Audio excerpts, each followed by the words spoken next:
Hello दोस्तों, आज का इंग्लिश वर्ड है ओनली।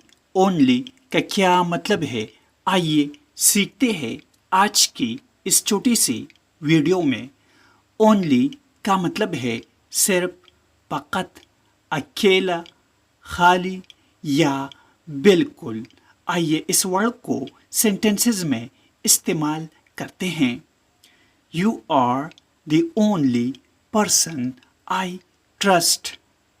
आप वाहिद शख्स है जिन पर मैं भरोसा करता हूँ। We only have two options.